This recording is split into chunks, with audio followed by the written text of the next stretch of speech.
welcome to Atypical the podcast where we look at life from a more atypical perspective. My name's Simon, your host, he, they, and I'm joined today by my co-host Marianne Hello, I'm Marianne. and returning guest and regular on this show now, Kuro. Hello. Hello, how are you? Doing okay, thank you. How are you? I'm not too bad, thank you. Yes, not too bad at all. So, you all thought you'd escaped all this bad science after episode 2. And, guess what? We do have empathy and a theory of the mind. Who knew? Well, I knew, yes. I hope you've all recovered because we now have one of the most shameful scandals in recent medical history. I want to say right up front, we're not going to debate whether or not refusing a vaccine is morally or ethically correct. In fact, I will rather point you towards the excellent Abigail Thorne, who did a Philosophy Tube video called Vaccines and Freedom quite recently, where she discusses research and indeed interviews people who have declined the COVID-19 vaccine. And she looks at some of the sort of the philosophy behind that sort of vaccine hesitancy in the modern day. I'll put a link into the show notes so you can find that. We actually saw Abby in a play on Friday, which I thought was rather brilliant. We did indeed. It was very good. An adaptation of sorts of Henry IV Part 1. With a little bit of Hamlet thrown in. Yes, very watchable. No spoilers. Well, it's finished as of tonight, so I think I think she's putting it up on Nebula or something like that at some point for those not in London. Yes. So that'll be nice, though this isn't a sponsor. No, indeed not. But I without, again, not wanting to spoil it too much, I think there were some rather wonderful themes that you could easily relate back to sexuality and understanding of self. So yes, very compulsively watchable. Indeed, and we're very pro understanding of self on this podcast, and indeed, we like theatre as well. So, now then, way back in the mists of time, Tony Blair was Prime Minister. The year was 1998, and those of us who were, well, I was going to say old enough to remember 98. I am old enough to remember 98, Yes. but I wasn't reading the scientific journal The Lancet. A paper was published in that same august journal in 1998. Indeed, by Andrew Wakefield, former doctor. The disgraced former doctor. Indeed, who was attempting to link the MMR vaccine, the measles, mumps, and rubella vaccine, with autism. I'm just going to say, I guess, that, well, it's pretty established vaccines do not cause autism, and this paper was entirely sort of made up.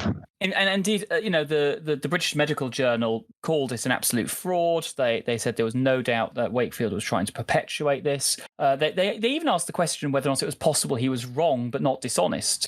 They looked at whether or not it was just simply a case of he was so incompetent he was unable to fairly describe the project, or indeed even to report properly on the children's cases.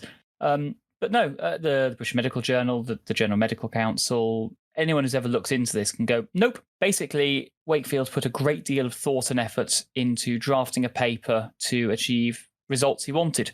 And indeed, the discrepancies in this all led in one direction, that of a fraudulent paper. Yeah, so, yes, to be clear, one final time, vaccines don't cause autism. I know that some people might be nearly absolutely sure that, my child, as soon as they had the vaccine, they immediately something, but that's also a lot to do with the age that both of these things happen. For example, my brother was born in 98, and he it looked like he developed autism, but I think if you kind of look into autism, babies, like actual babies, you don't detect it so much as you do with like a 2-year-old or a 3-year-old or something when people start to get vaccines.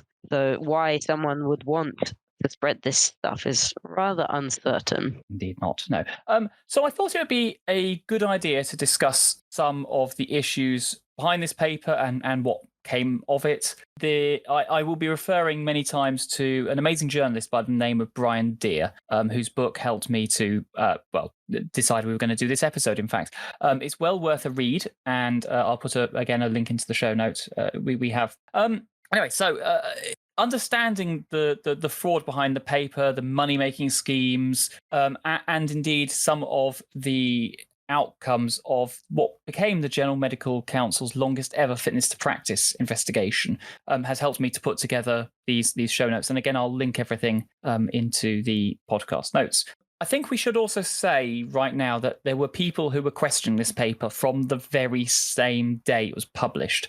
In the same edition of The Lancet, I found an article that pointed out a lot of problems with the Wakefield study. And indeed, it's curiously prescient about the potential outcomes. I'm going to quote it directly here. It said, vaccine safety concerns, such as those reported by Wakefield and colleagues, may snowball into societal tragedies when the media and public confuse association with causality and shun immunization. This would be tragic because passion would then conquer reason and the facts again in the UK.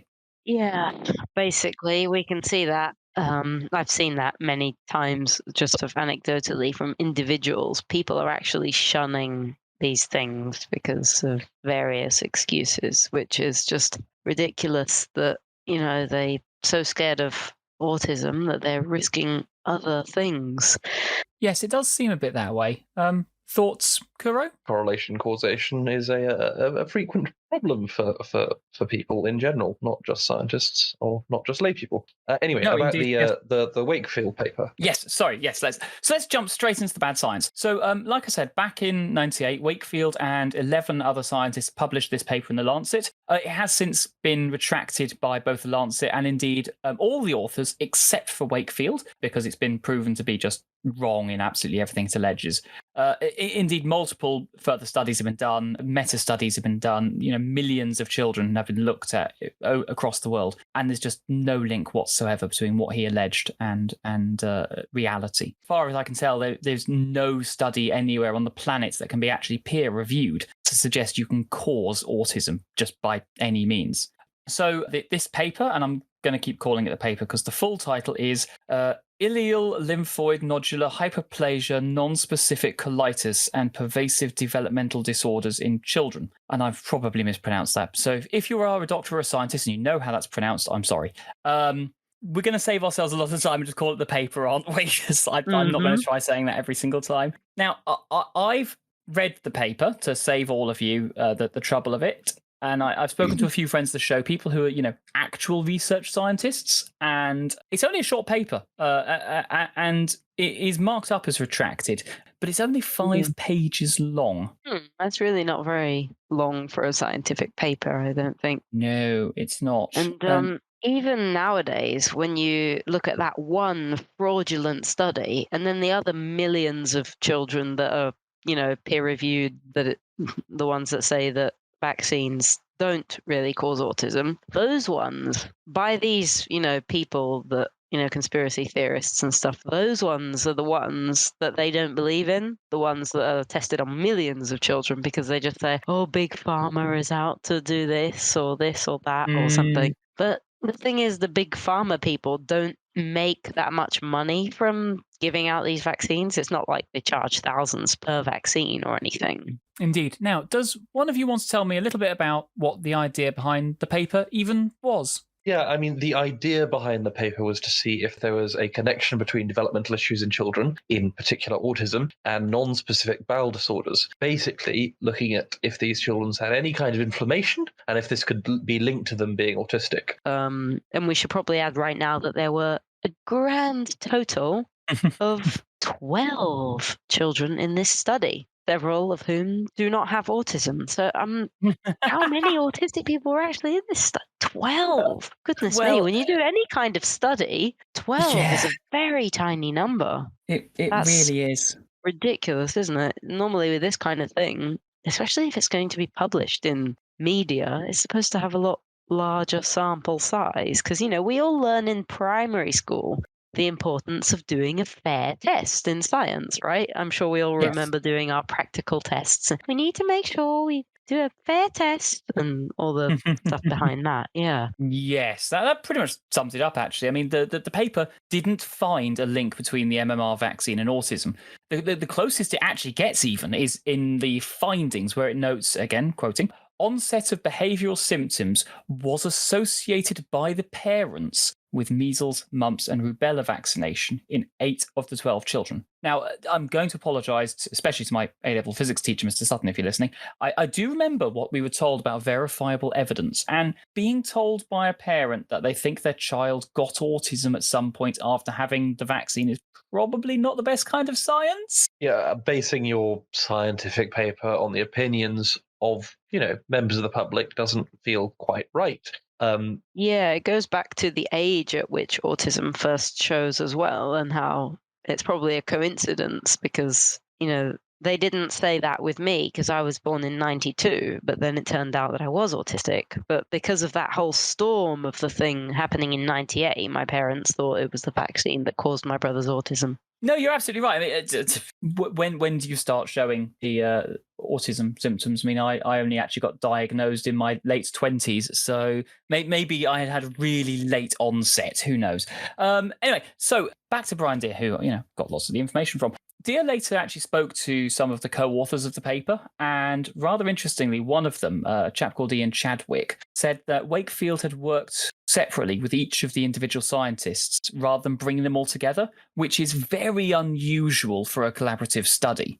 Anyway, so we've already started talking about the onset of autistic symptoms, and you've already alluded to... Yes. Sorry. Yes, so that's when a parent describes a child's autistic signs. What they're saying is it's the first one that they actually noticed occurring. With a lot of children, the who are autistic, the signs start to become more noticeable between 1 and 3 years old. And the NHS, of course, recommends that children are given the MMR at about a year old and given a second dose when they reach 3.5 or before they start school, which is an unfortunate, correlation but not causation. Yeah, I mean, I'm sure parents know their children very well, but when you look at the sort of age that autism symptoms develop, then even if the parent is right that there is a thing, alteration in the behavior, that's probably more likely to the growth of the child and time that's gone on rather than the fact that they've had a vaccine. And yeah, indeed, some of the later investigation and actually speaking to some of the parents, I mean, one of them even blamed autism on an ear infection. Right. Yes. Blaming autism on an ear infection, that's really unusual. And further investigations, I mean, speaking to, I'm going to pull out one of these, the parents of child 11 in the report, they were actually shocked by it. They were living in America and they'd never actually seen the report, but pointed out some of the issues with the paper. That stated the children started experiencing autism-like symptoms shortly after the MMR. And the parent actually pointed out that his child was getting symptoms at least 2 months prior to the MMR, and indeed kind of reported that they'd had some behaviours for months previous to that, which they now associate with autism. In fact, to quote this parent, "If my son really is patient 11, then the Lancet article is simply an outright fabrication." Deere also spoke to the parents of another child in the paper, child 2, who also raised certain concerns about the way in which it was reported. The paper suggests the child had their first behavioural symptoms within 2 weeks of the MMR, but the parent actually thought they first started noticing autistic symptoms 6 months after the first jab. So, I mean, he's not even reporting post symptoms correctly if he's saying 2 weeks and actually it was 6 months. Quite. Yeah, wow. And I guess all the people that believe still that vaccines cause autism could probably say things like, oh, the son was able to smell the vaccine coming in the future. The son could tell the future. Something like that. I mean, I met a few people who are like that, and I just sort of have to go silent while they sit and shout at me about how stupid I am for having had a vaccine, or goodness me. Some people are really aggressive about beliefs. So, yeah, there are weird people out there. But, yeah. So, because of this, should we talk about how they gathered the evidence? Now, hello, this is Simon in post-production. We are about to talk about how Wakefield gathered his evidence for this paper. We will be touching on a number of subjects which may be upsetting or triggering for some of our listeners. I spent some time going through the reports that were presented to the GMC and researched by Brian Deere in the lead up to this episode. It was quite distressing and upsetting, and if you would like to skip ahead by a few moments, do please check the show description where I will have put in the times that this trigger warning, for want of a better word, ends and when the show picks up after a brief discussion of how that evidence was gathered. It is a significant part of why many of us are so upset by the impact that this paper had.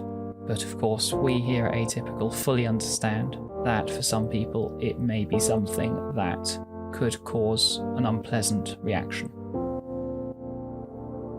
I now return to the recording. Let's talk about how they gathered the evidence in the paper. Now, the GMC reviewed how Wakefield gathered the information from these children and found a number of significant ethical breaches and behaviour which most people frankly would see as child abuse. In fact, the later review found him guilty of this. There were informed consent issues raised around what risks were communicated to the parents of the kids he was experimenting on. I mean, apart from weeks being in hospital, having medical procedures that included things like electroencephalograms, ECGs, frequently sedating the children, giving them laxatives and MRI scans, which, I've had MRI scans and they're scary as an adult. These kids were having daily rounds of blood samples. They were being given lumbar punctures, which just have a number of risks for children. And of course, they're being given colonoscopies. Now, I've had a colonoscopy. Sorry. Even the thing with blood tests, if you're having that often giving blood tests to someone, they're bound to lose more blood than they should. And someone of that size, being a small child, that's quite dangerous. Yeah. Now, I mean, because I know that there's a legal weight limit about how much blood that you're allowed to donate. It would have been small amounts because it was a test rather than donations. But even so, it's. Anyway, the colonoscopy thing. I mean, I've had colonoscopies. They're uncomfortable, but they're perfectly safe in adults. Anyway, but in children who, obviously have much smaller intestines, they're much less resilient.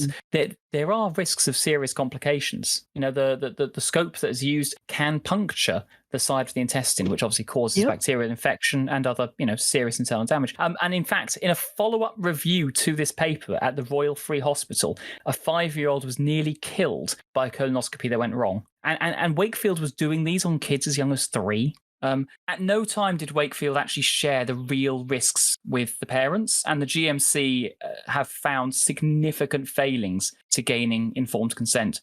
Deere, in his investigations, found staff who reported concerns at the time around the methods being employed. Even quoted one saying, "I feel very sorry for the children who I feel were being abused." This is covered in great detail in the book and in the GMC reports and makes for very unpleasant reading. I've tried to cut this down as much as possible, but it is crucial to understand that Wakefield really was not doing this in the best interests of the children. It is clear from everything we've read, from the evidence gathering that was undertaken primarily by Wakefield or under his instruction, that standards were not met. The things that you would expect to be done, especially around children, were not done. And this put a number of young, maybe autistic children at risk. Sorry, note for edit. You can note the time so you can tell people if they need to skip this bit. This is me talking to myself now. I sound insane, don't I? But there you go. How do other people edit podcasts? This is really hard sometimes. They usually make a loud noise so that they can find the part of the track they need to look at. Well, yeah, I mean, I'll be listening to it and noting it down anyway, so I probably don't do it that sort of efficiently. So anyway, are you ready to talk about more insanity of bad science? Yeah, I guess go on. Good. I mean, the more time that goes around, I just keep thinking, why? What? Oh, I know. So anyway, whilst researching this and reading Deere and the paper, one of my friends who, is an actual research scientist and reads these papers for a living, pointed out that Wakefield was looking for other papers to quote, because that's quite normal. You try and reference other work that's been done because it makes your work look better. It only really finds one, and it's a short paper which I was able to eventually track down online. It'd been published in 1996 by another discredited doctor, this time in the United States. a chap by the name of Hugh Fundenberg. The study, which was called Dialysable Lymphocyte Extract in Infantile Onset Autism, was published in a journal which went out of business within a couple of years of this paper being published. But when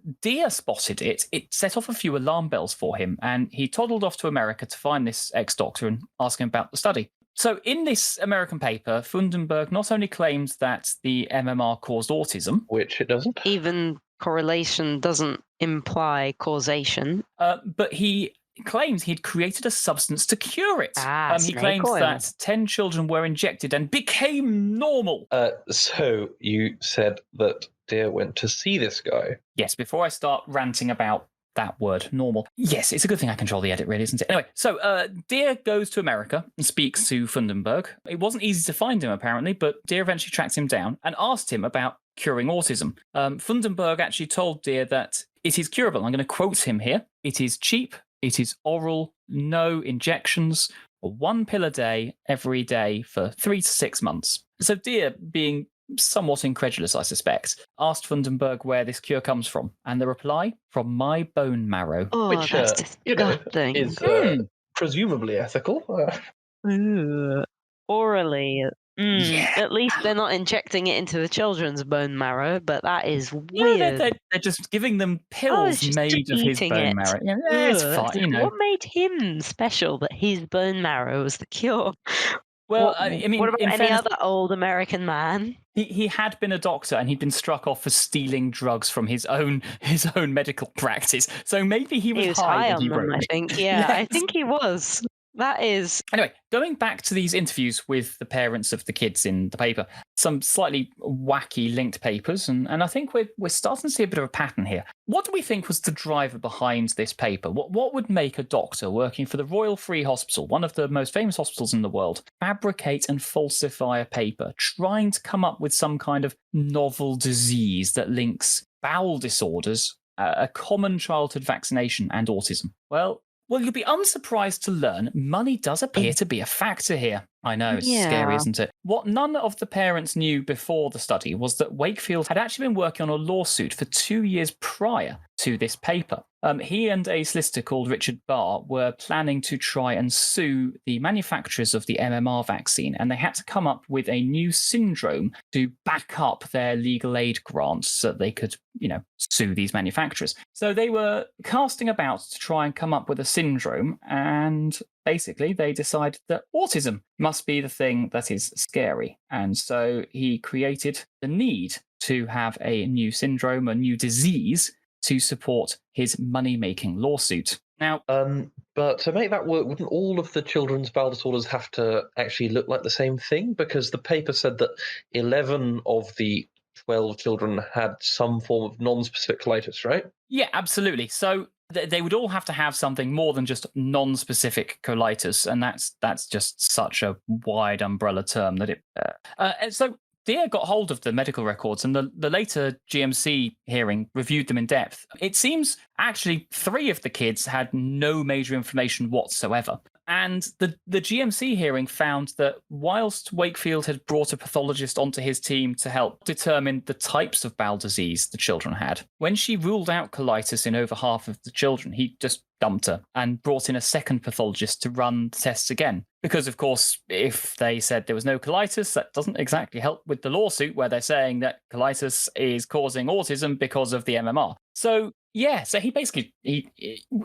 and so when this second pathologist didn't even mention colitis at all in any of the reports, he just ignored them all and invented a new bowel disorder that causes autism. Just invents a new thing because he can. And in fact, it turned out, as was later discovered, that nearly all of the children who were aged between about 2.5 and 9 had been pre-selected through MMR campaign groups, and that at the time of their admission to the study, most of the parents were clients of the lawyer. So there's already that link again. And in fact, none of the 12 lived in London, where the study took place. 2 of them were brothers, one of whom has never been diagnosed with autism. 2 of them attended the same doctor's office some 300 miles away, and 3 were patients at another clinic. Which is fairly shocking. Yeah, that's really, really fishy. And the fact that it's the same lawyer and everything. So they wrote this paper just to support a legal argument that they were already making. Well, yeah, and I think that alone is probably reason enough to discredit the paper. I mean, Yeah, if because it started off with a biased intention. absolutely, they were fabricating evidence for a legal submission they'd made 2 years previously. I mean, that alone feels like enough to discredit the paper. Because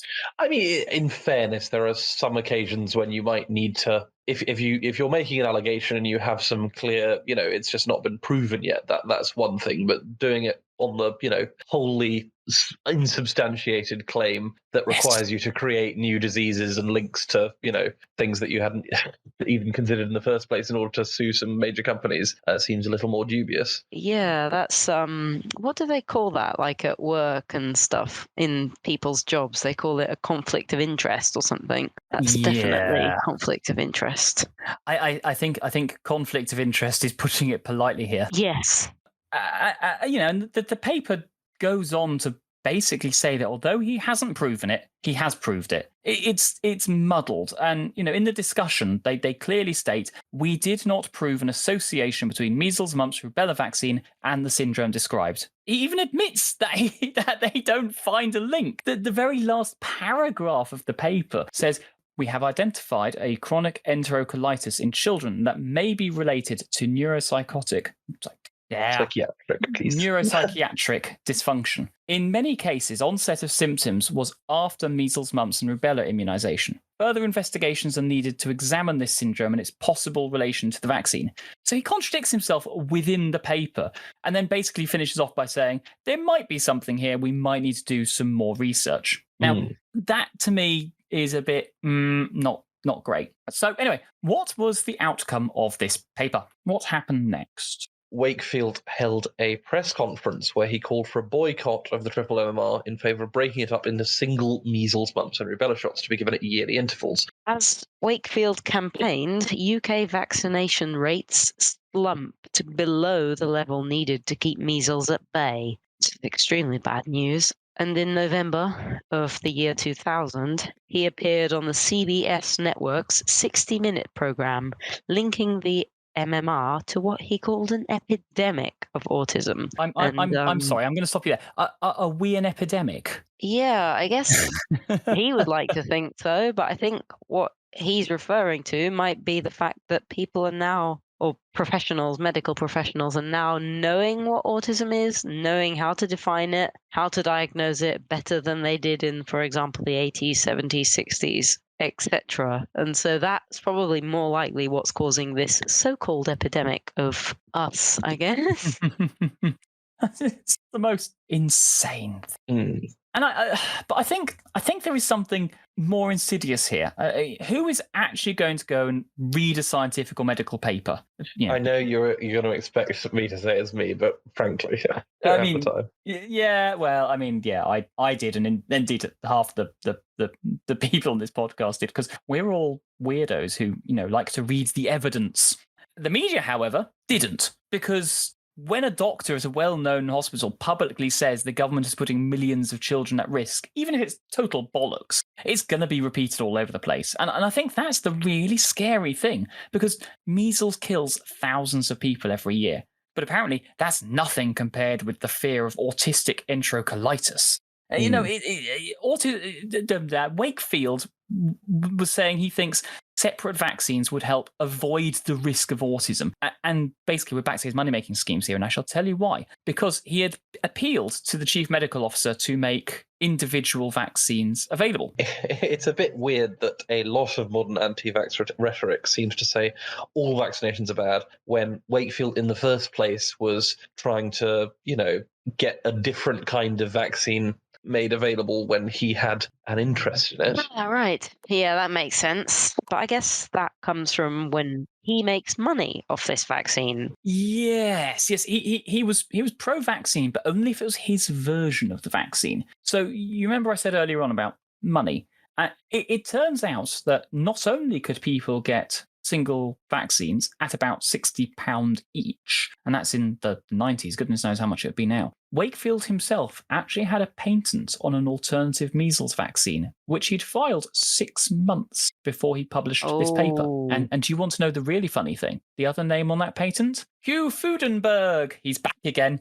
The man who cures autism with his bone marrow. Fundenberg, yes. I mean, who could have guessed? The one that thinks that his personal bone marrow is the cure for autism. Fudenberg.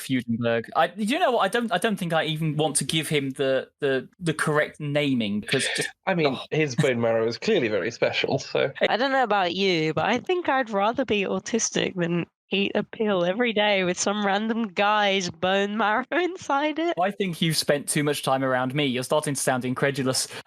No, they do make vaccines out of eggs. So the US government actually have a number of top secret hen farms so they can basically grow eggs to create vaccines with. I see. So, there you go. So for all you conspiracy nuts out there with your tinfoil hats, some of these things are true.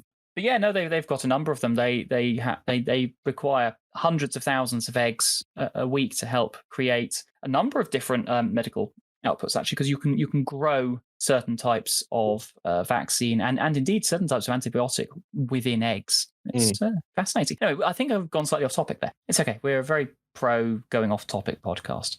Anyway, so yes, imagine this. All these parents who are suddenly wanting an alternative jab because the media are saying there's a problem with the MMR. And it turns out the person who says there's a problem with the MMR is one of the people who has a patent on the alternative jab. Is there a conflict of interest here? Just a little bit. I know, and the media doesn't even cover all the crazy side. They only want to spread the clicks of this guy might be right, but they don't publish this obviously crazy stuff like bone marrow. Guess what? It actually gets worse than that. So we found that not only was he, trying to sell his own jab, but he also, because he'd invented this new disease, he tried to sell testing kits for it. Well, I mean, in some ways, that's sort of a logical thing to do, isn't it? I mean, there are an awful lot of coincidences. He's suing our companies. He's making a new vaccine and does a study thereafter that backs up that what he was saying was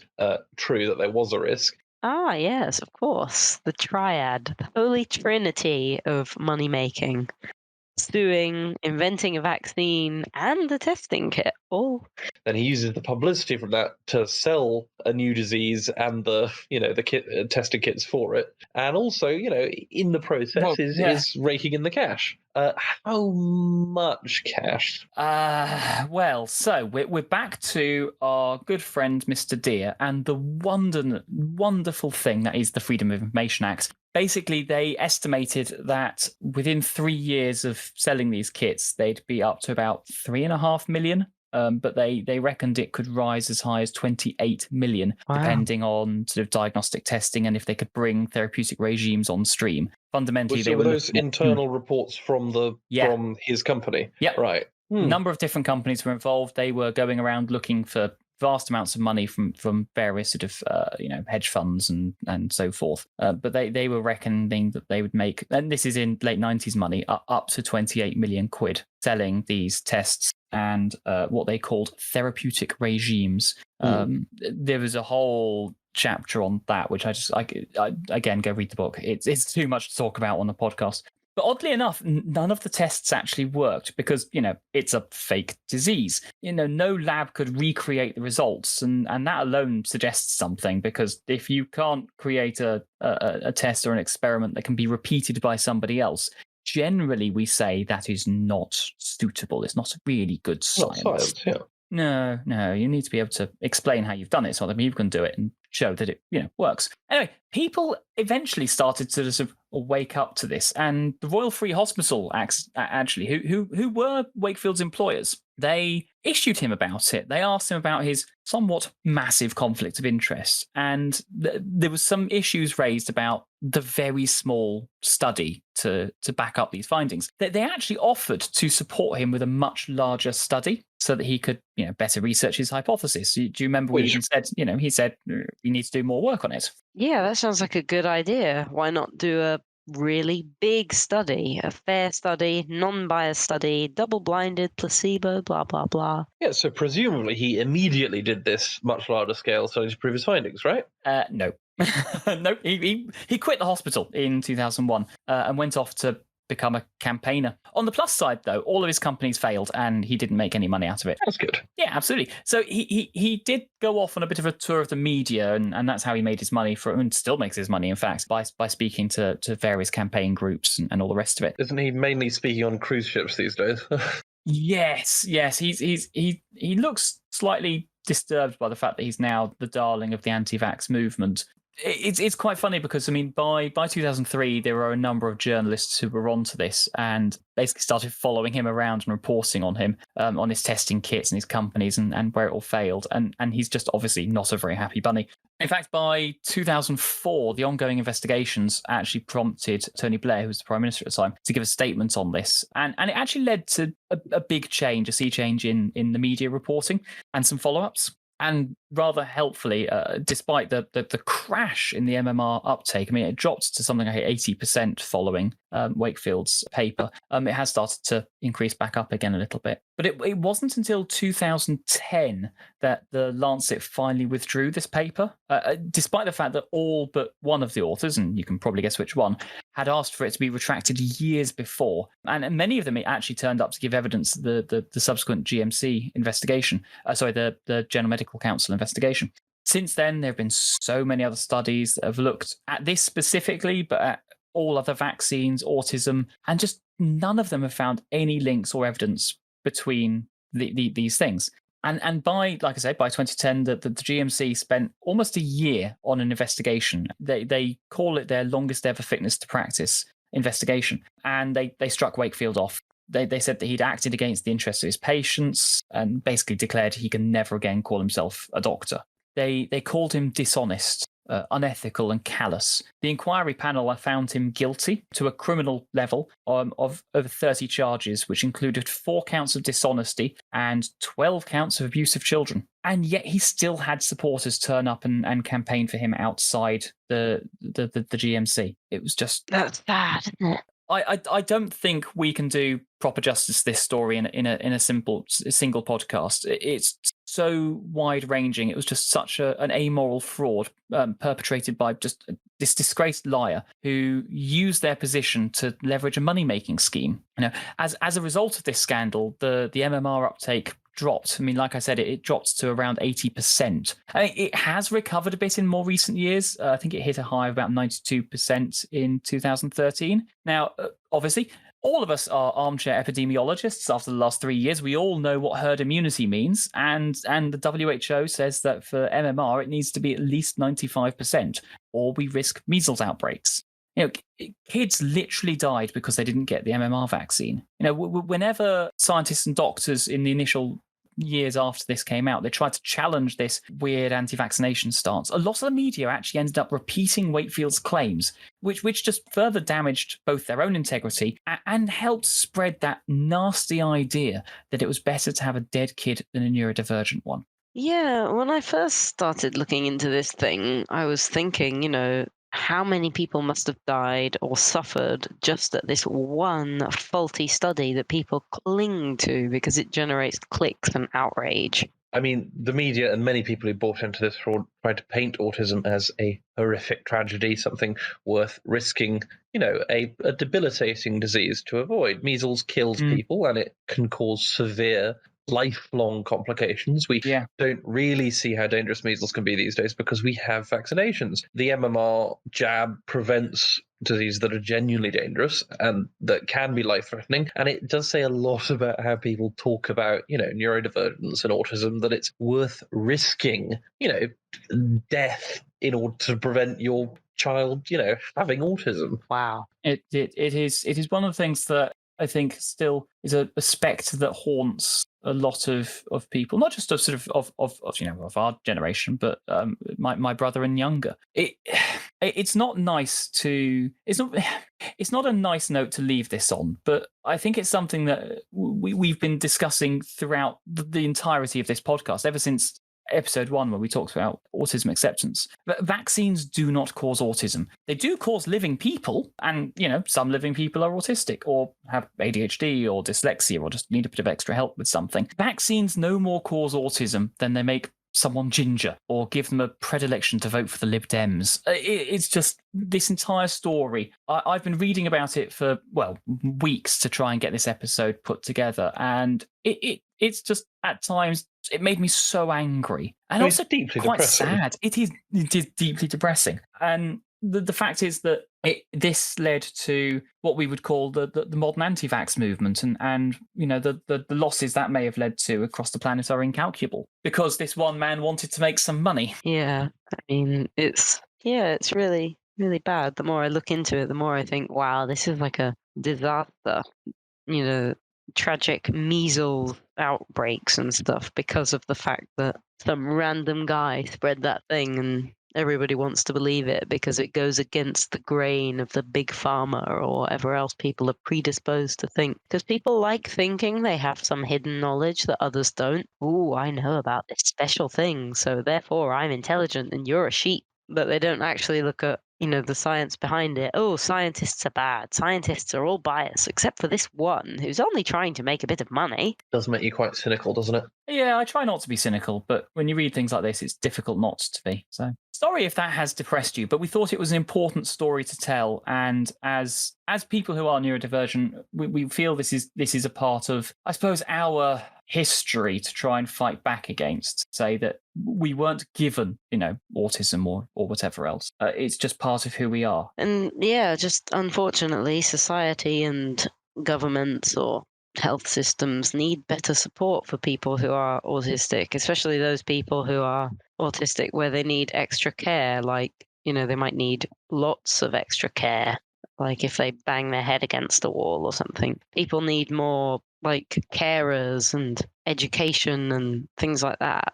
Tools to help parents, that kind of thing is what people need because I think that I can sort of feel for a parent, like they don't want their child to come out as a person who, bangs their head against the wall all the time. But that's not all autistic people. They're not all like that. And the ones that are like that, they just need extra help. And I wish that was more available so that parents and, carers could feel like they're not alone in dealing with someone with so many struggles and needs and stuff. Because it's kind of horrible to play into the fear of the parents, because the parents might not know enough about autism to realize that we autistic people can be normal, but they think, the media, oh, my child's going to be banging their head against the wall all day, or my child's not going to be able to speak. They're scared of that. And this guy is kind of evil, trying to tap into that fear in order to make money.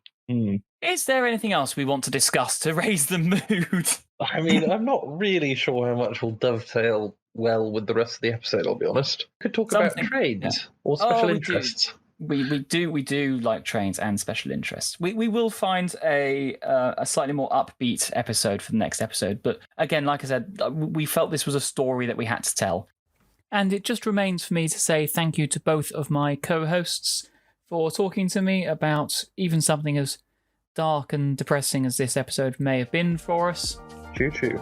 Indeed, choo choo. Have a very pleasant weekend, everyone, and thanks again. Take care now. Thank you. Bye.